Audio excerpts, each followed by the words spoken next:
Alright,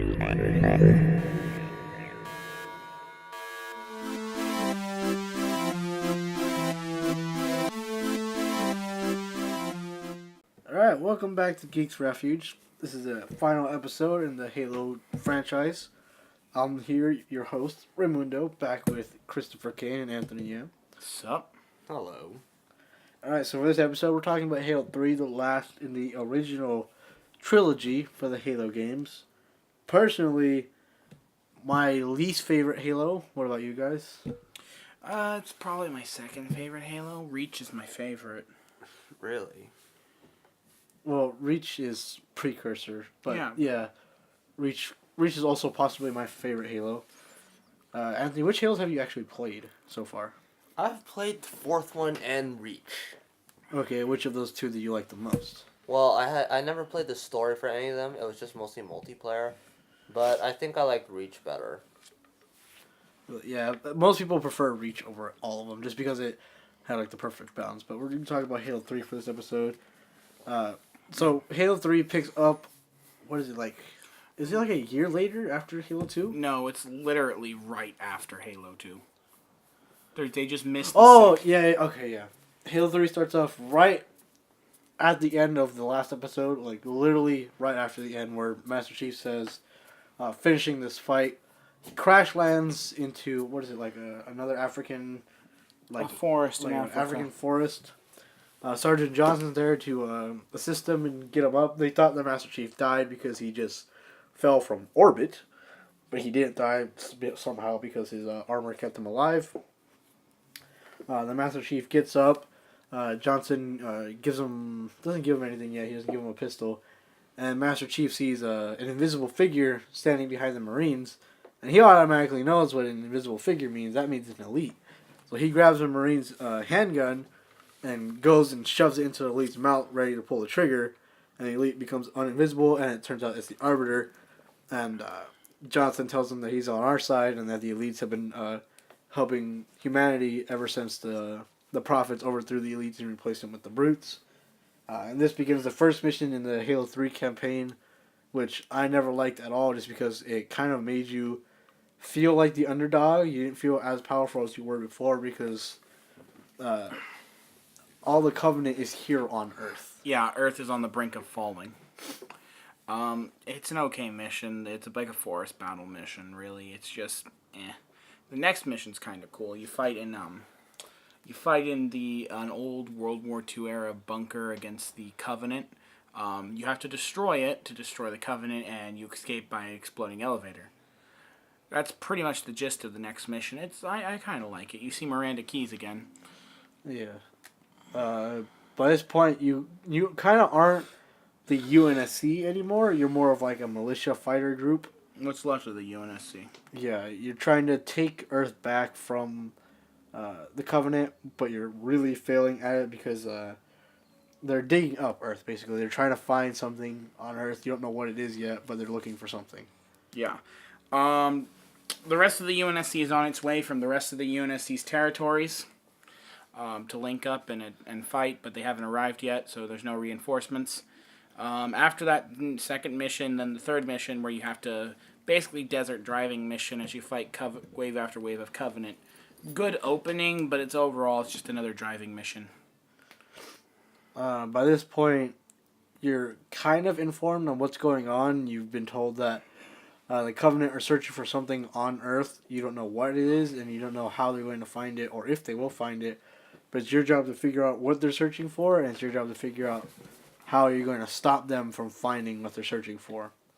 Now, Miranda Keyes followed... What is it? What's the Prophet's ship? Prophet of Truth. She followed the Prophet of Truth through space, and didn't that lead them to Earth like right away? Yeah. And what's it called? Her whole job is to. She's organizing the resistance while Lord Hood is organizing the global reinforcements that are coming. Yeah.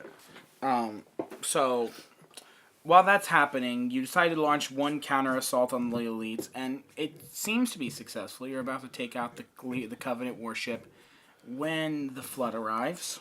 Because the Flood are constant in this universe. They will never go away.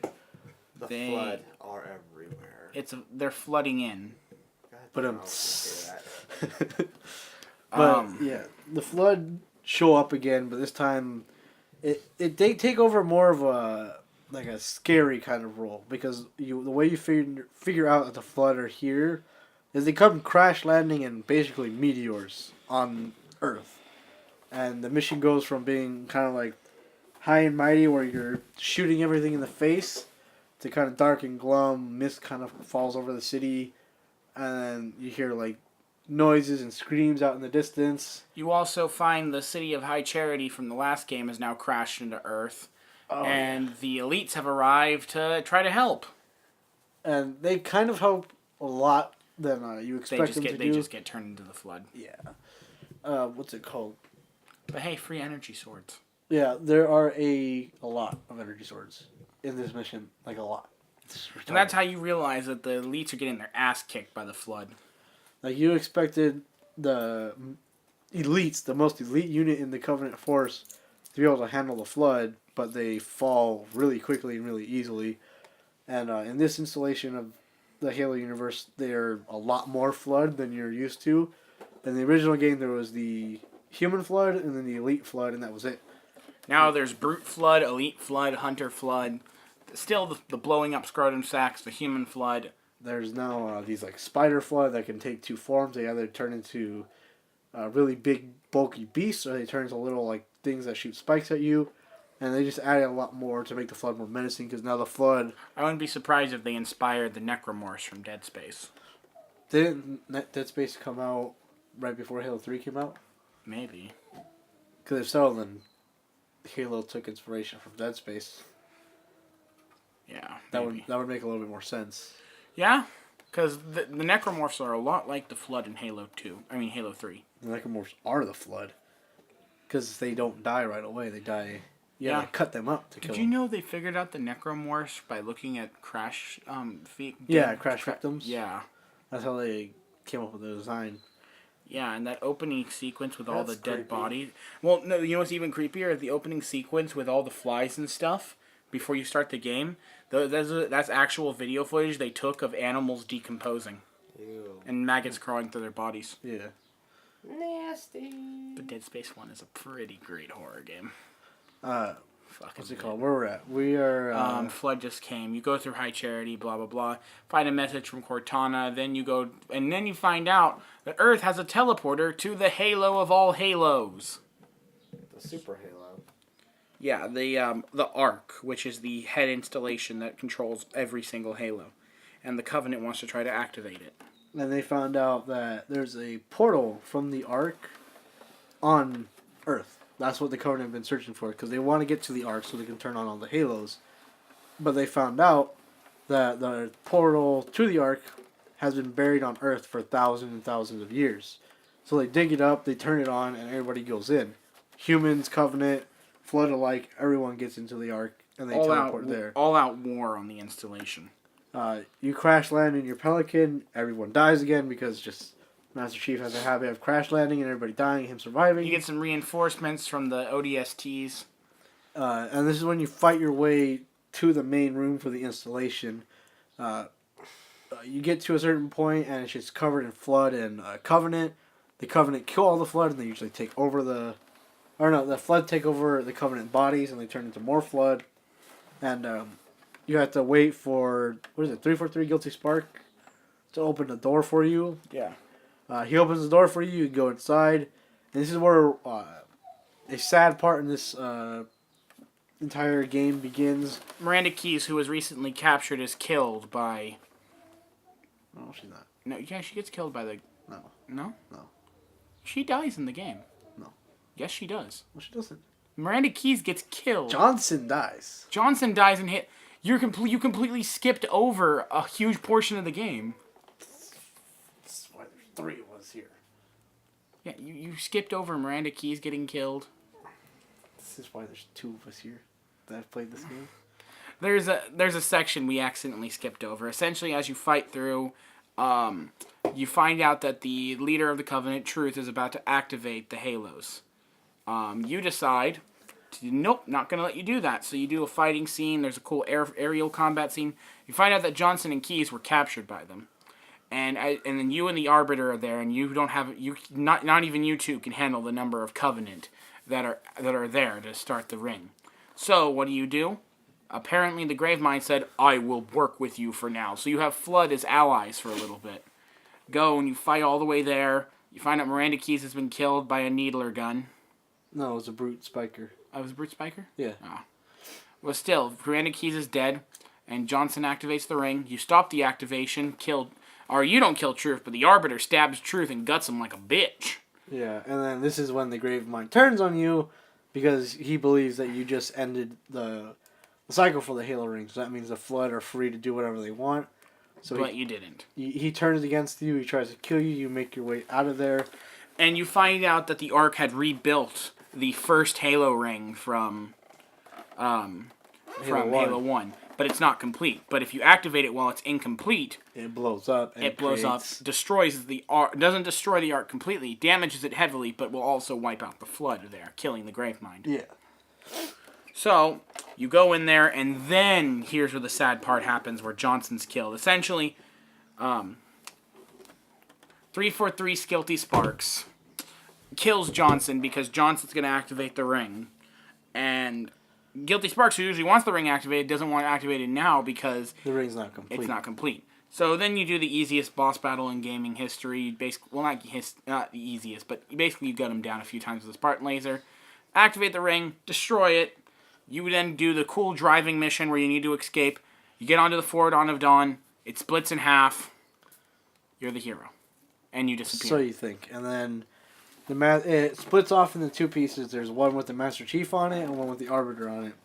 The one with the Arbiter on it ends up back on Earth, crash landing in the middle of the ocean, and then recover it, but it's only the Arbiter in there. And the one with the Master Chief in it is lost in space, drifting. So the Master Chief shuts down all the power, puts all the power into the cryo room. He tells Cortana basically goodbye, and then he plugs her into the mainframe so that way she can control the ship and make sure that he stays in cryo and alive. And he tells her, "Wake me when you need me." He goes into the pod, and then he basically goes to sleep. And Cortana is left there to her own devices, basically, for however long until she needs him again. And back on Earth, they have a ceremony for the Master Chief because they believe he died as well. The Arbiter and the Elites become friends again, and they take off in separate places. The Elites go back to take over their home. Sangheili again, and humans rebuild on Earth. They try to get their forces back. They try to push all the remains of the Covenant off, and they try to get rid of the remaining Flood that are on Earth. And that pretty much concludes the story. The Halo trilogy story for Bungie, the original developers of the Halo games. There is an extension game that they make called Halo ODST. It's basically, it takes place about right at the end of the Halo 2's third mission. Yeah.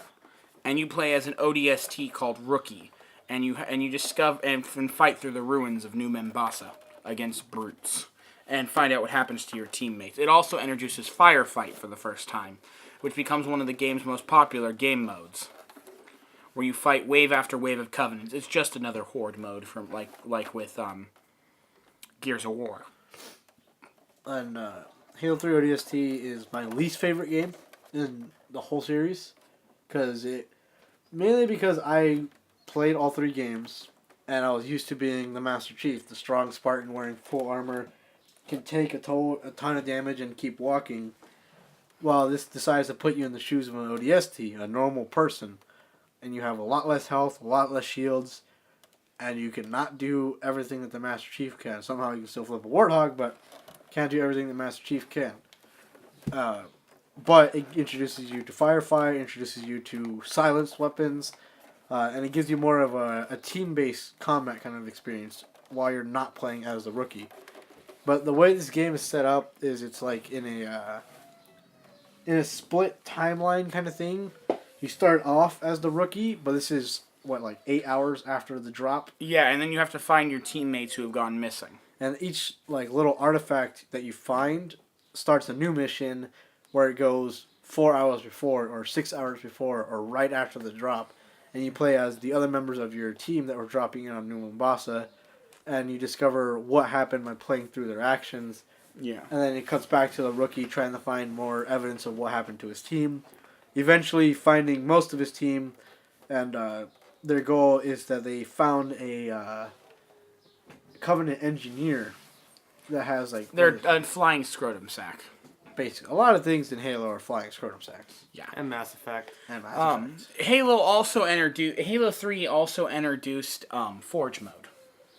Oh yeah. Okay, Forge mode is a very big thing in the gaming universe. It basically gave you the tools of a developer, and you could do almost anything you wanted with a map.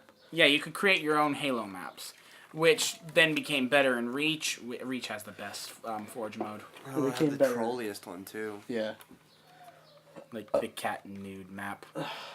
I had that. I downloaded that map for the first time. I was like, oh, it's gonna be so cool. I was like, oh. I want to kill myself. Yeah, because it just has a thing saying "fuck you." Yeah. But it also had like one of the coolest game modes ever, and that was Indiana Jones and Left 4 Dead. Oh man. The Indiana Jones mode, you had to like run this obstacle course running from a death ball, and then the Left 4 Dead, it was the infection map, but there were and it could go up to 60 players, I think it was. Yeah. And 30 of them were survivors. Another 30 were infected, and you had to try to survive for an hour. An hour? Yeah. It's really hard. It's really hard, and it's a huge map. But that's Halo Reach. Sorry, we're having nostalgia. We played these games so long ago. It's kind of hard to not Yeah. talk about them. And then Halo 3 also had a pretty interesting multiplayer as usual. The Halos had always had good multiplayers until towards the end. And we're back. Sorry, we had some technical difficulties. Someone put their chimichanga in the microwave and accidentally put tinfoil in the microwave as well. Chris? Chris, You're the one who made the chimichangas. who put the You're the one who tinfoil there? lit the cup noodles on fire. You've done it before too, dumbass. No, I haven't. Yes, you did in my microwave. Cup noodles? Yes. When? Not the cup noodles, the ramen bowls. Okay, but back to what we were talking about. So we were talking about the Halo 3 multiplayer. It had big team battle, Did it introduce infection? yeah, Well, kind of. kind of. Like, people decided to make their own custom games. Like, there's the normal games that Bungie made, which are like Big Team Battle, Capture the Flag, Griff Team Ball. Deathmatch, Griff Ball. What's Griff Ball? Ooh, Griff Balls. Griffball is the #1 sport in the world. What is Obviously. it? Basically, what they took was in Halo 3.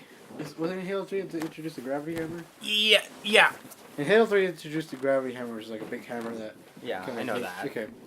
So Griff Ball is basically there's a bomb in the middle of the map, and it's teams of 4, and each team has to get the bomb and Into the plant other it- team's goal. Yeah, and plant it in the other team's goal. But the thing is, everybody has gravity hammers and energy swords.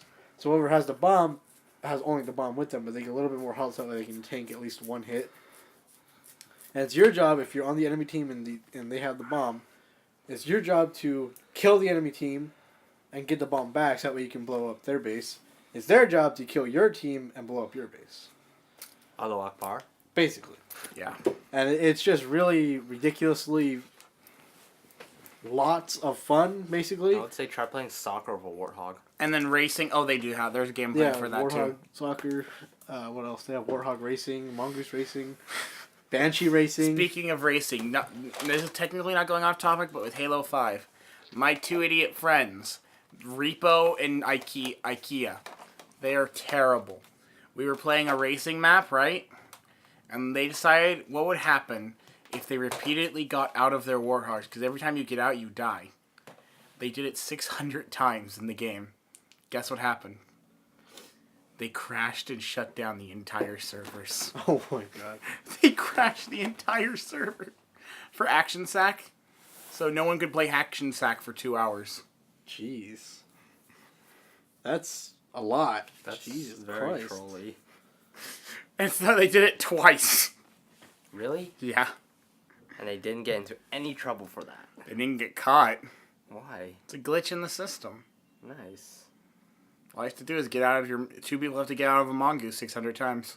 Or not mongoose, warthog. But yeah, racing was the next, was kind of fun. But Forge definitely was the pinnacle of all of the stuff. Being able to create all of these maps. Had a lot of memorable multiplayer maps too, like, the remake of Blood Gulch. That one with the spinny wheel thingy. Spinning wheel thingy. I remember. It was like a... People used it to make a Pirates of the Caribbean machinima. Oh, there's a big deal. Machinimas. Oh god. They started in Halo 1, and now they're a multi-million-dollar company, and anyone who makes a Halo-related show likes to call their thing a machinima. One of the most famous machinimas being Red vs. Blue. Ray? I liked Red vs. Blue when it first came out in Halo 1, and then all the way until about Halo 3-ish. And the end of their season, Halo 3, is when I stopped watching it just because I got confused. I like the action stuff they had with the Reach version, but the new one so far has been really funny. Like, apparently Sarge, they went into retirement, they found a species of dinosaurs, so Sarge created a robot army to fight everyone, but they ended up becoming enemies with the dinosaurs. Oh my god. So you've got all of both the red team, blue team, Washington and Carolina all staring, and this is what Washington has to say. In all my years, I've seen many things, but this takes the cake. Because you see an army of dinosaurs waging war with an army of robots. Jesus. Dino robots. That'd be the greatest thing ever. We should make a video game. What about a video game about a person? All she has is basic equipment, and she fights robot dinosaurs. That's... Oh my Jesus Christ. Don't. So you mean Horizon Zero Dawn? Horizon Zero Dawn. What? He just told the story of Horizon Zero Dawn. They stole my idea. It's okay, Chris. It wasn't your idea. It was their idea from the start. That still sounds... That sounds like something someone would do when they're high. Like, yeah. Like, the developers must have been, like, ridiculously on the gunja. 4 years. Yeah, it took them, 4 years to develop it? So 4 years of pot. 4 years of pot. They'll be like, hey guys, so this ship just like randomly crashed in the set of where they filmed the Far Cry 3 trailer. And it's full of so much pot. What? Guys, we're gonna do all this pot and see what happens. And that's how Horizon Zero Dawn was born. But back to the topic with Halo. What topic? Forge allowed you to create maps that were of your own creation, and many people created great maps. They revolutionized Forge in the next Halo installments, and Forge would become a staple of the Halo games. Now, there was some drama with Halo 5, where they weren't going to have a Forge mode, but they did end up releasing it. And it was absolutely freaking terrible. Yeah. At the beginning, it was terrible. And then they patched it. Patched it. And now it's actually half decent. Yeah. The best Forge altogether, Halo Reach. Obviously. Yeah. I mean, someone actually made ODST ships. And I know a guy who made the Normandy from Mass Effect 2. Voss Normandy? Jesus. Normandy SR2. It was I'm amazing. gonna say Voss Normandy, but whatever. And then people have always made the World War II maps.